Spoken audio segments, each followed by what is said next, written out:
سلام، عرض ادب و احترام. مهرداد آهوران هستم، مدیر و مؤسس مدرسه شطرنج آهوران و مربی بین المللی فدراسیون جهانی شطرنج. خوشحالم که در فصل 14 با موضوع حمله در خدمت شما عزیزان هستم. خب قرار هست در فصل 14 از کتاب در شطرنج متحول شوید به سراغ حمله بریم. سوارهای ذخیره رو در حمله میخوایم ببینیم چطور باید به بازی آورد، سوارهای حمله ای رو چطور با هم هماهنگ کنیم، نقاط ضعف در قلعه حریف رو شناسایی کنیم، تعویض سوارهای دفاعی خوب حریف رو در دستور کارمون قرار بدیم و در نهایت با طوفان پیاده‌ای بتونیم حمله شدیدی رو بر روی قلعه حریف ایجاد بکنیم. حمله به شاه از طبیعی ترین طرح‌های استراتژیکی هستش. برای شناسایی و انجام یک حمله موثر به شاه حریف نکات زیر رو لطفاً فراموش نکنید. اول و مهمتر از همه این هستش که نیروهای ذخیره خودتون رو به موقع در حمله شرکت بدید.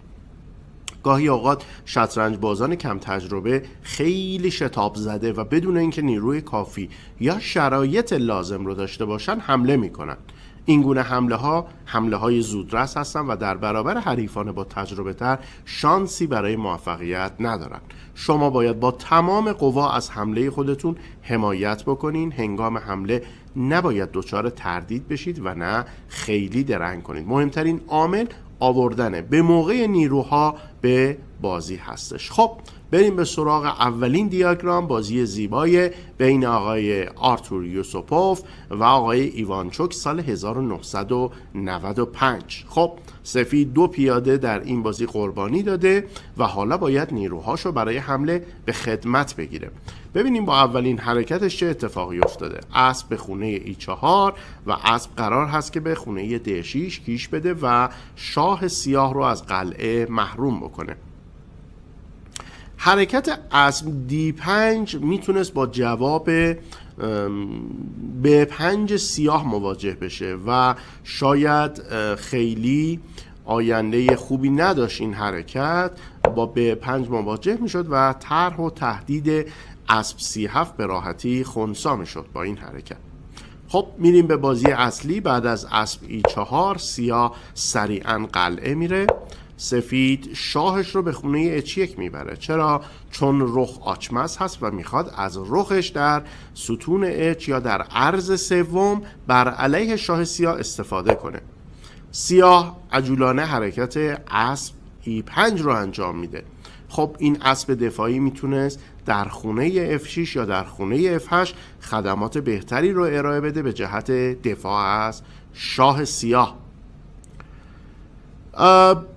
در این وضعیت آقای دولماتوف یک بررسی داشتن، آقای جاکوب آگارد هم یک تحلیلی داشتن. آقای آگارد در کتاب خودشون راهنمای حمله میگن که سیاه میبایست قوی ترین سوار خودش رو به جریان بازی می آورد، مثلا با طرح B6 وزیر C7 و وزیرش رو سریعا به جریان بازی اضافه می کرد. خب بعد از این حرکت سفید آقای یوسوپوف روخش رو به خونه H3 میبره و هدف پیاده ضعیف H7 هست.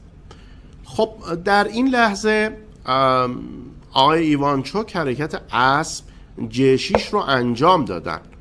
خب حرکت بهتری هم وجود نداشت. اگر که H6 انجام میدادن در حقیقت با یک ترکیب زیبا از طرف سفید مواجه می شدن. قربانی رخ در پیاده H6 خیلی زیبا و تماشایی هست. بعد از پذیرش قربانی اسب F6 کیش و وزیر در اسب. خب برخاست قدرتمندی وجود داره.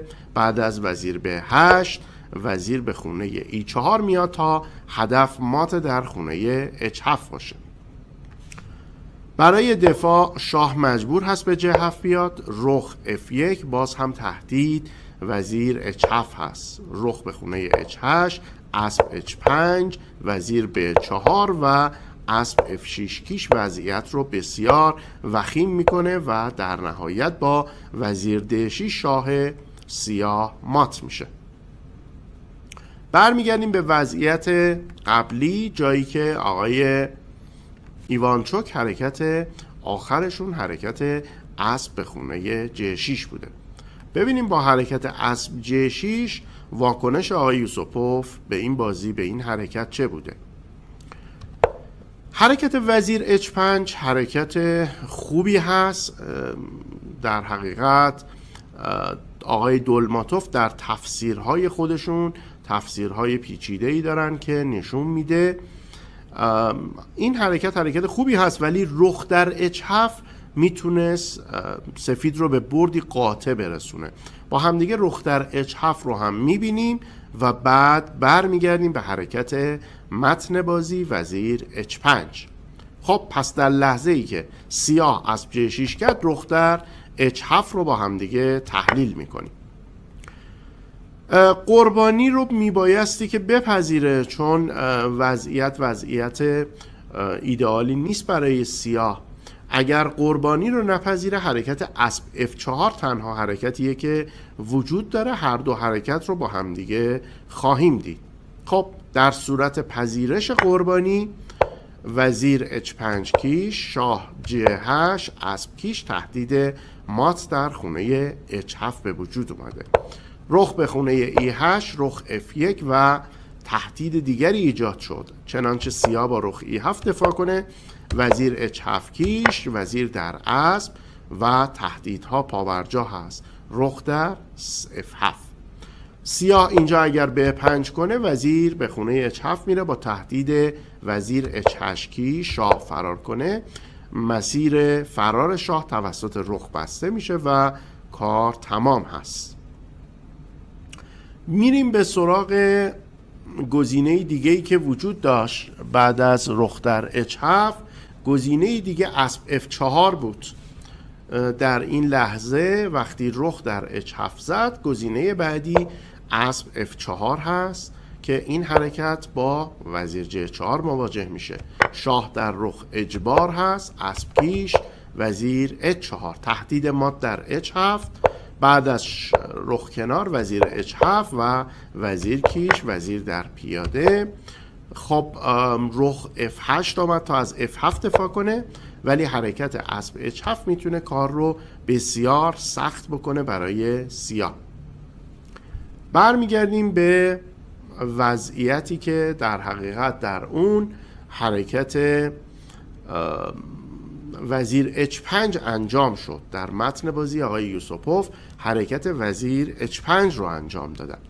تهدید مات در خونه H7 هست، از این رو H6 اجباری هست و یک قربانی وسوسه انگیز وجود داره به نام اسب F6. قربانی جالبی هست، حرکت بسیار خوبی هست و برد رو برای سفید به ارمغان میاره. پذیرش قربانی هم به نظر اجبار میاد، چنانچه سیاه حرکت شاه H8 رو انجام بده با حرکت وزیر J5 و زدن رخ در پیاده. کار تمام هست. یک مات ساده در عین حال زیبا هماهنگی اسب و وزیر. برمیگردیم به وضعیت پیشین و سیاه قربانی اسب F6 رو میپذیره. وزیر در H6 و رخ به خونه E8. در بازی اصلی آقای یوسوپوف فرصت رو از دست دادن متاسفانه با یک بلاندر و یک اشتباه بزرگ، و اون اشتباه حرکتی نبود جز رخ به خونه G3. ملاحظه می‌فرمایید بعد از حرکت رخ G3 سیاه مساوی رو تحمیل میکنه با حرکت خوب وزیر به خونه F2. روندن پیاده H هم طرحی دیگه بود که با این حرکت سیاه از دست رفت و سفید فقط میتونه مساوی و کیش دائم رو اینجا از حریفش بگیره و با دست پر نمیتونه به خونه برگرده. برگردیم و ببینیم که به جای حرکت اشتباه رخ J3 چطور سفید میتوانست برنده بازی بشه. وزیر H7، شاه F8 و حالا رخ F3. فشار بر روی خونه F7، چنانچه سیاه F رو برونه. رخ در F7 حضور فیل در خونه B3 کمک کننده هست. همونطور که مشاهده میفرمایید وزیر و فیل خونه F7 رو کنترل کردن. بعد از حرکت B6 حرکت رخ به خونه F6 تهدید زدن اسب هست، چنانچه شاه به خونه E7 بره، رخ در اسب زده میشه و در غیر این صورت وزیر قرار هست از H6 کیش بده، شاه رو بکشونه به E7 و بعد وزیر J5 آماده بشه برای تهدیدهای برخاست بسیار بسیار قدرتمند. خب با هم دیگه میریم به سراغ تماشای تمرین بعدی. خب در ادامه یکی دیگر از بازی‌های زیبا رو می‌بینیم با موضوع هماهنگسازی سوارهای حمله‌ای. این بازی از آقای آرتور یوسوپوف هست در مقابل هولاک سال 1983. ببینیم که چه اتفاقی در این بازی قرار هست بیفته. ستون‌ها و قطرها رو برای هدفگیری شاه حریف برای سوارهای خودتون حتما باز بکنید. اسب‌ها در خونه‌های حمایت شده و مطلوب و نزدیک به شاه حریف مستقر بشن. نزدیک کردن وزیر به شاه حریف اهمیت بسیار زیادی داره. خب پیاده‌های رونده دور هم میتونن به خوبی از حمله شما حمایت بکنن. در نهایت برای حمله به یک نقطه سوارهای خودتون رو به خوبی با هم هماهنگ کنید. همه این صحبت‌ها رو در این مثال زیبا با همدیگه خواهیم دید. خب برای تضعیف وضعیت قلعه حریف در حقیقت پیشروی پیاده‌های قلعه حریف رو وادار بکنید، وسوسه بکنید. این موضوع رو هم در این بازی خواهیم دید با هم دیگه که چطور سفید سیاه رو وسوسه میکنه به پیش راندن پیاده های قلعه و خب ضعف قلعه در پی پیش راندن پیاده ها ایجاد میشه. در برخی موارد هم میشه با دادن یک قربانی کل استحکامات حریف رو از هم پاشید. خب با هم دیگه بریم این بازی رو ببینیم. آقای یوسوپوف با حرکت F4 شروع میکنن حمله ای رو در جناح شاه انجام دادن و علاوه بر این حمله پیاده F4 از اسب G5 محافظت میکنه.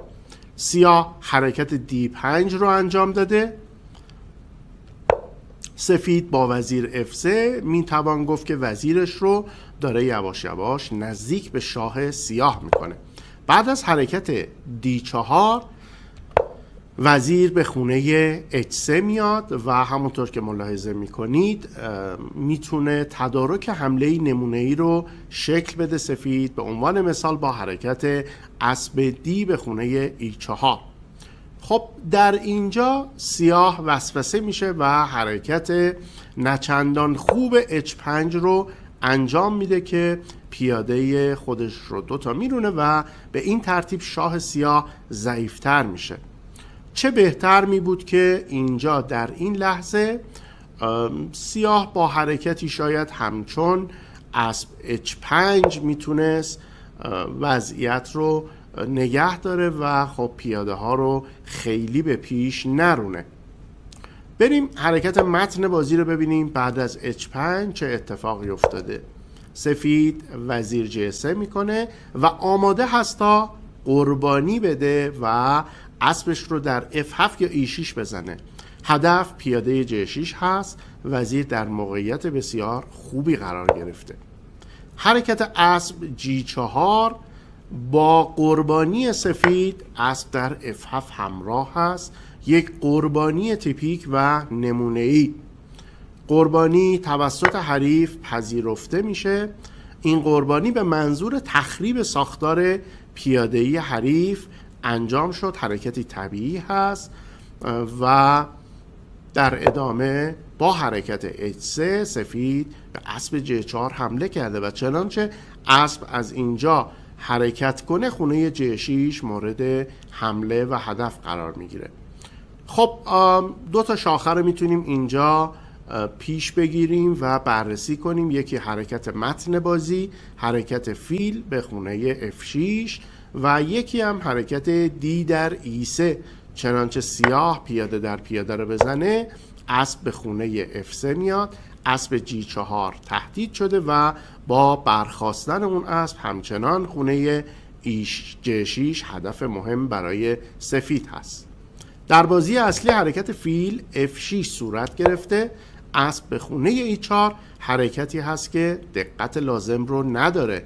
حرکت به ظاهر طبیعی هست ولی به حریف اجازه میده تا وضعیت خودش رو تقویت بکنه.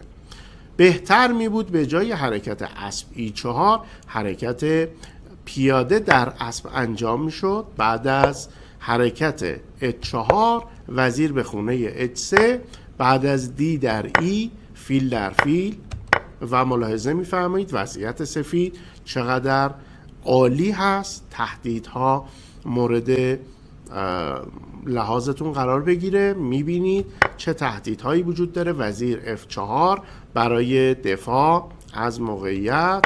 بعد از رخ در D2 سفید نیازی به این رخ در خونه D2 نداره، چون وزیر فیل و فیل به یکش همگام هستن، همراه هستن، و چنانچه سیاه قربانی را بپذیره با وزیر کیش شروع میشه و تهدیدها برای شاه جدا شده از قلعه و آواره تموم کننده هست. وزیر E5، وزیر H2 کیش، شاه داره سفر میکنه. وزیر D6، شاه همچنان در حال سفر هست و بعد از 2 حرکت دیگه مات میشه. سفر زیبای شاه رو به خونه B4 ملاحظه میفرمایید که وزیر و رخ و فیل چطور با هم هماهنگ بودن و این مات زیبا رو ایجاد کردن. برمیگردیم به حرکت متن بازی، جایی که سفید حرکت اشتباه اسب در E4 رو انجام داد و سیاه میتونه وضعیت خودش رو بهبود بده. البته نه با حرکت اسب در E3، بلکه با حرکت اسب E7 میتونست این کار رو انجام بده. بعد از اسب E7 پیاده J6 کمی محافظ بیشتر داشت، تقویت بیشتر میشد. بعد از پ در پ فیل در اسب، فیل در فیل، و یک وضعیت تا حدودی مبهم ایجاد شده، وضعیتی که خیلی مشخص نیست و این شاخه برای سیاه قطعاً ارجح‌تر بود. برمیگردیم به شاخه اصلی، زمانی که سیاه حرکت اشتباه اسب در E3 رو انجام داده. اسب در فیل، راه فیل به یک بر روی خونه J6 باز شده. خب سیاه حرکت اسب E7 رو به اجبار انجام میده. حرکت اسب D7 تهدید وزیر و خب بازگشت این اسب به خونه E5 و قدرت 3 باره و 3 زوره سفید بر روی خونه J6 رو ملاحظه میفرمایید. بعد از اینکه شاه به خونه J8 رفت، ملاحظه میفرمایید حرکت خوب رخ E1. دلیلش پر واضح هست. سفید قرار هست رخ در اسب بزنه تا قطر فیل B2 هم قطر بزرگ باز بشه. بعد از H4 وزیر J5، اسب F5 برای دفاع از موقعیت اسب تا حدودی باز نشدن قطر. حرکت اسب G4 سفید حرکت خوبی هست، تهدید زدن اسب E3 و سپس دادن قربانی تفاوت رخ در اسب برای باز شدن قطر فیل. اسب در G2، وزیر کیش و رخ در E6. ملاحظه میفرمایید بعد از وزیر H6 اسب آچمز هست وزیر و ادامه بازی روشن هست نتیجهش که همونطور که میبینید وزیر H8 بلا دفاع هست. خب دوستان با هم دیگه میریم به سراغ تمرین بعدی. خب بریم سراغ مثال پیش رو، ببینیم که تعویض سوار دفاعی خوب هم میتونه وضعیت قلعه حریف رو ضعیف و تخریب سازه. خب به علاوه حمله به نیروی دفاعی کمتر هم آسونتر هست دیگه. پس برخی از تعویض‌ها میتونن قلعه حریف رو برای ما ضعیفتر کنن و وضعیت حمله رو برای ما راحت‌تر. اینجا طوفان پیاده‌ای رو هم یک توضیحی راجبش میدم و بعد ادامه بازی رو با هم تحلیل میکنیم. طوفان پیاده‌ای پیشروی پیاده ها میتونن در حمله نقش مهمی داشته باشن. اونها میتونن سوارهای حریف رو از موضع خودشون دور بکنن و تعویض پیاده ها به باز کردن خطوط جهت حمله منجر میشه. برای انجام طوفان پیاده‌ای فقط یک نکته رو لحاظ بفرمایید و اون هم این هستش که برای انجام طوفان پیاده‌ای نخست باید در مرکز شما امنیت داشته باشید. در غیر این صورت خطر ضد حمله برای شما ایجاد میشه.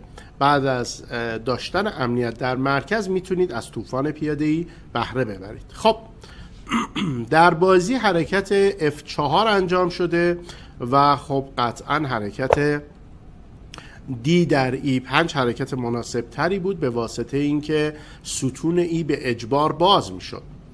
بعد از حرکت F4 پیاده در پیاده D میزنه، وزیر سیاه تهدید شده، وزیر به خونه D8 و اسب به خونه E4 میاد به جهت اینکه تعویض کنه سوارهای دفاعی سمت سیاه رو. بعد از اسب در اسب ملاحظه میفرمایید که تهدید سفید این هست که وزیر C3 کنه و فشار بیاره در قطر بزرگ. بعد از فیل فنج پیاده به خونه D5 میره و سفید آماده میشه تا از این قطر بهره ببره با حرکت اسب F6. یک تهدید بالقوه خطرناک اسب F6 هست. حریف اینجا حرکت فیل A5 رو انجام میده، تهدید وزیر، ولی خب یک بلاندری بیش به حساب نمیاد. این حرکت با پاسخ صحیح از طرف سفید روبرو میشه. وزیر در فیل و بعد از تعویض اسب F6 کی شاه مجبور هست به خونه تیر رنگ بره و یک مات اجباری زیبا رو شاهد هستیم با کیش دوگانه. اسب در رخ، فیل به شاه حمله کرده، همچنین اسب کیش داده، شاه به خونه H6، فیل به خونه G7. بعد از حرکت پیش رو اسب و فیل، دوتا فیل ها آماده هستند تا شاه سیاه رو در حاشیه صفحه مات کنند. بعد از فیل G4 اسب F6، شاه به خونه 4 G3 و در نهایت فیل در فیل. یک مات بسیار تماشایی رو با هم شاهد بودیم. میریم به سراغ تمرین بعدی و ببینیم در وضعیت بعد چه موردی رو باید مورد تجزیه و تحلیل قرار بدیم. خب بریم به جایی که آقای یوسپوف با رنگ مهره سیاه بازی میکنه. سیاه یک پیاده قربانی داده اما گسترش بهتری داره و به دنبال باز کردن بازی هست. از این رو حرکت E5 رو انجام میده. سیاه بهتر می بود که اول رخ H6 میکرد با تهدید وزیر و خب وزیر نداشت رخو بزنه، با تهدید مات وزیر E1 روبرو میشد و بعد از اینکه وزیر به خونه F2 می آمد حرکت E5 تأثیر بهتر بیشتری داشت. بعد از حرکت E5 ببینیم که چه اتفاقی افتاده. حرکت C3 وزیر A4 وزیر در پیاده. خب به منظور به میدان آوردن کلیه سوارهاش حاضر هست سیاه پیاده هم قربانی بکنه. وزیر در F7 و رخهای سیاه دوبل شدن برای باز کردن ستون باز. وزیر به C. طبیعی هستش که سیاه از تعویض وزیرها امتناع میکنه و خب اینجا حرکت اشتباه اسب به خونه G3 توسط سفید انجام شد. سفید میبایست تعویض وزیرها رو دنبال میکرد با وزیر A3، سیاه وزیر D5 و مجددا وزیر B3. قربانی تماشایی اسب در D4 با حرکت وزیر B4 تعویض وزیرها روبرو میشه و خب این تعویض وزیرها این بار تاوان سنگینی برای سفید داره. بعد از وزیر در وزیر اسب به خونه B3 کیش و یک کیش در خونه D1 زدن رخ و یک جفت رخ تعویض شد. ملاحظه میفرمایید حرکت E4 انجام شد و پیاده ضعیف دیگه هم از دست رفت و سیاه به پوزیسیون برنده رسید. خب میریم به سراغ حل تمرین ها و کسب امتیاز تمرین ها با همراهی شما عزیزان. خب در تمرین اول نوبت حرکت با سیاه هست و خب سیاه از گسترش خوب خودش بهره میبره و حرکت اسب به 4 رو انجام میده. تهدید اسب به خونه 3-2 مشهود هست. رخ 3-1 اسب در پیاده و برتری متریالی از آن سیاه. برای جواب صحیح برای این تمرین 1 امتیاز برای خودتون در نظر بگیرید، چنانچه حرکت اسب به 4 رو دیدید و اگر پاسخ لاین رو تا آخر دیدید 1 امتیاز دیگر تشویقی برای خودتون در نظر بگیرید. میریم به سراغ تمرین بعدی. نوبت حرکت با سیاه هست و فیلم رو استاپ کنید. پاسخ صحیح خودتون رو مقایسه بفرمایید. اگر حرکت اسب E4 رو دیدید 1 امتیاز مثبت در نظر بگیرید. با حرکت D5 قصد سیاه این هست که سوارها رو به جریان بازی بیاره. فیل در فیل کیش، اسب بیرون قلعه، شاه امنیت خوبی داره و ملاحظه می‌فرمایید که سیاه از فعال بودن سوارهاش خیلی قشنگ استفاده کرد و در نهایت با فیل F5 سوار میگیره و بازی رو میبره. 2 امتیاز هم برای این تمرین برای خودتون کنار بگذارید. بریم سراغ تمرین بعدی. نوبت حرکت با سیاه هست. وضعیت شاه سیاه رو ملاحظه می‌فرمایید. وضعیتش تا حدودی شاید خطرناک هست، ولی فیل C5 و با حرکتی که انجام میده سیاه میتونه وضعیت خودش رو تا حدودی بهتر بکنه، هم از نظر دفاعی هم از نظر حمله به شاه سفید. خب وزیر تهدید شده. با رفتن وزیر به خونه A4 قربانی رخ در B2، رخ بعدی جایگزین میشه و در نهایت فیل E3 کیش، رخ جلوش، وزیر در C3. بعد از رخ کیش رخ میزنه و رخ به 7. وضعیت خیلی زیبا شده، آماده هست برای یک ترکیب جانانه. وزیر در وزیر و تعداد متریال پیاده های سیاه بسیار بیشتر هست و این بازی رو میتونه به راحتی سیاه به برد برسونه. برای دیدن تمرین، پاسخ تمرین 2 امتیاز برای خودتون در نظر بگیرید. میریم سراغ تمرین بعدی. نوبت حرکت با سفید هست. سفید از گسترش خوب سوارهای خودش استفاده کرده و میخواد که سوارهای دفاعی سیاه رو تعویض بکنه. بنابراین اسب D5، اسب در اسب پیاده، قدرت فیل و وزیر سفید رو در خونه A1 H8 مشاهده می‌فرمایید.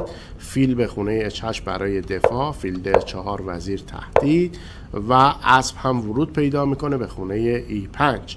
بعد از B5 اسب D7 حذف مهره دفاعی که همانا فیل F8 هست در دستور کار سفید قرار داره تا بتونه به روی خونه G7 فشار بیشتری بیاره.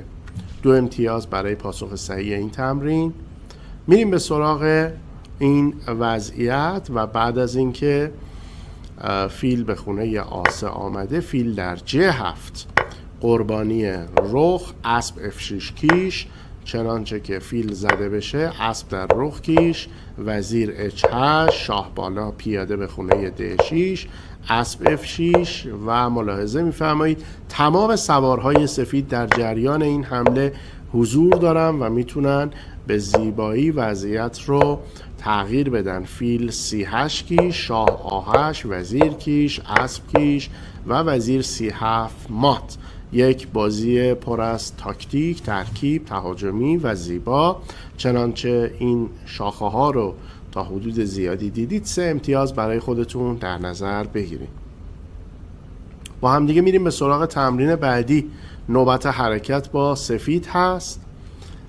شاه سفید در قلعه بزرگ، سیاه در قلعه کوچیک، قلعه مخالف و استراتژی قلعه مخالف در حقیقت با استفاده از طوفان پیاده‌ای حمله به جناح شاه سیاه و تضعیف ساختار پیاده‌ای هست. بعد از F6 پیاده G همراه میفته، سوار حمله‌ای سیاه اسب C4 تعویض میشه و حرکت آسه سیاه از حمله‌ای که انجام داده بود در جناح وزیر سفید بهره‌ای نمیبره و این سفید هست که با رخ E1 و حرکت وزیر G3 تهدیدهایی رو داره آماده میکنه بر روی جناح شاه. بعد از روندن پیاده فیل به خونه D6 و برتری از آن سفید هست. خب ملاحظه می‌فرمایید تعداد سوارها، وضعیت سوارهای سفید رو و خب نفوذ سوارهای سفید حاکی از برتری سفید دارن. خب یکی از ترکیب‌های دیگه‌ای که در ادامه وجود داره استفاده از فشار بیشتر بر روی اسب آچمز هست. خب برای حل این تمرین هم 2 امتیاز برای خودتون در نظر بگیرید. میریم و ادامه این بازی رو هم با هم دیگه میبینیم. وزیر به خونه F4، فشار بر روی پیاده F6، شاه F7، فیل برمیگرده. حالا فشار سفید بر روی پیاده آچمز شده هست. بعد از رانش پیاده گفتیم پیاده ها ضعیف تر میشن. فیل به 8، وزیر نفوذ پیدا میکنه. خونه G7 توسط پیاده H6 دفاع شده. خب ملاحظه میفرمایید تبدیل شد حالا به خونه F6. هماهنگی سوارها قدرت بسیار زیادی رو به سفید داده. کیش، 2 مرتبه کیش و این دفعه پیاده دی قرار هست که راه بیفته. قربانی یک سوار هم در حقیقت جبران خیلی خوبی داره.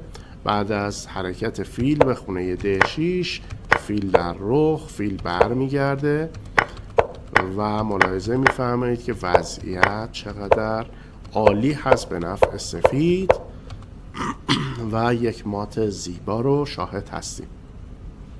کمی تندتر این لاین رو بیان کردم، شما میتونید فکر کنید دقایقی رو و بعد از روی فیلم پاسختون رو مقایسه بفهمید. برای ارزیابی این دیاگرام هم 2 امتیاز در نظر گرفته شده. بریم به سراغ دیاگرام بعدی. نوبت حرکت با سیاه هست و سیاه حرکت جالبی رو انجام داده. حرکت وزیر به خونه J5. تهدید برای شما عزیزان آشکار شد. اسب به خونه F4 قرار هست کیش بده. بعد از شاه کنار اسب به خونه B2 میاد. وزیر تهدید شده. بعد از وزیر F3 وزیر به خونه D2 میاد.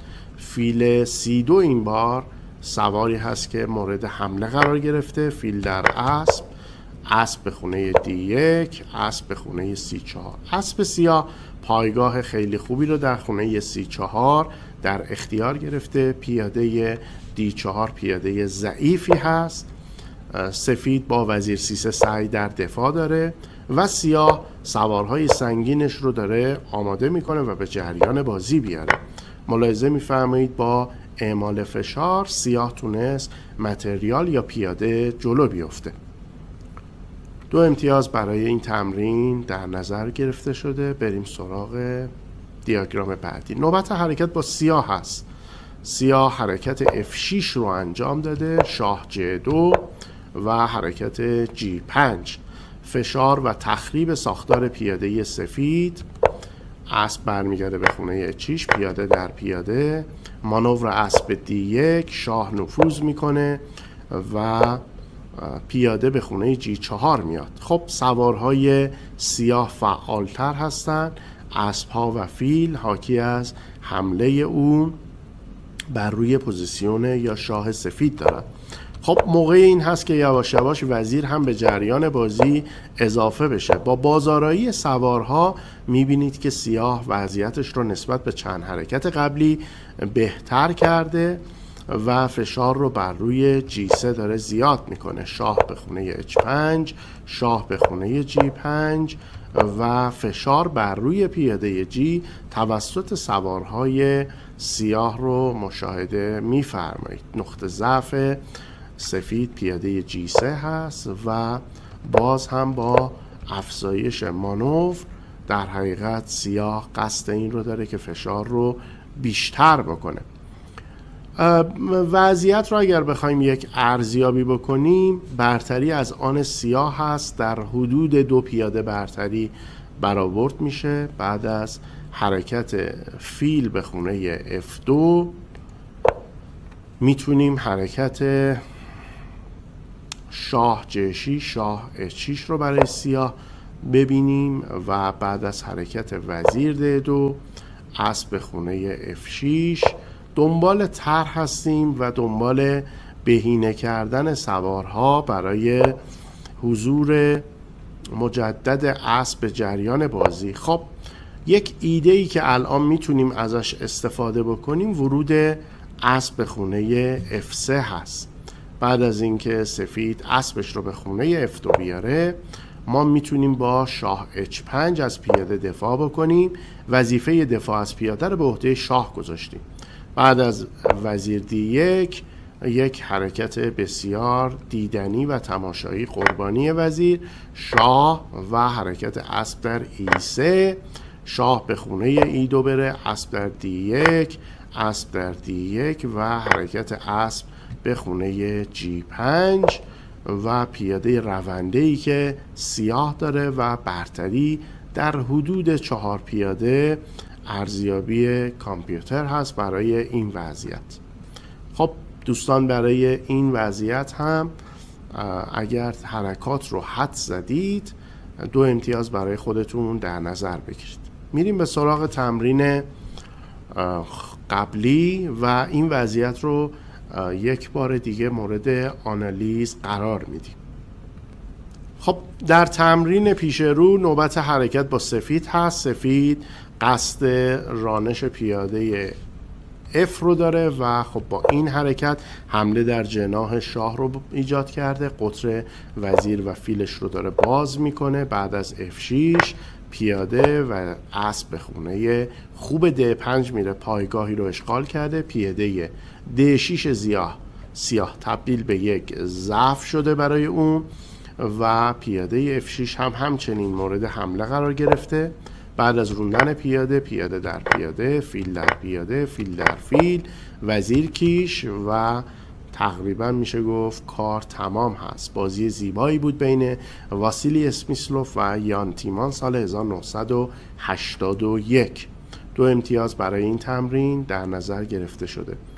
خب بازی رو ببینیم از اینجا. بعد از F6 حرکت G4، حرکت صحیح، فیل E6، اسب بر پیاده و ملاحظه میفرمایید که سفید با انجام حرکت G5 قربانی خودش رو پس میگیره و ملاحظه میفرمایید که از نظر متریال جلو افتاده و خب به راحتی میتونه این بازی رو به برد برسونه. برای دیدن پاسخ نهایی هم 2 امتیاز برای خودتون در نظر بگیرید. چنانچه با حل تمرین ها 22-23 امتیاز کسب کردید، بسیار عالی بودید. چنانچه 18 امتیاز کسب کردید، خیلی خوب. و اگر 13 امتیاز قابل قبول. کمتر از 13 امتیاز لطفاً فیلم رو مجددا مشاهده بکنید. تمرین هایی رو که موفق نشدید حل کنید، مجدد سعی کنید و دیگه شما رو به خدای بزرگ میسپارم تا جلسه بعدی، فصل بعدی. مراقب خودتون باشید. خدا نگهدار.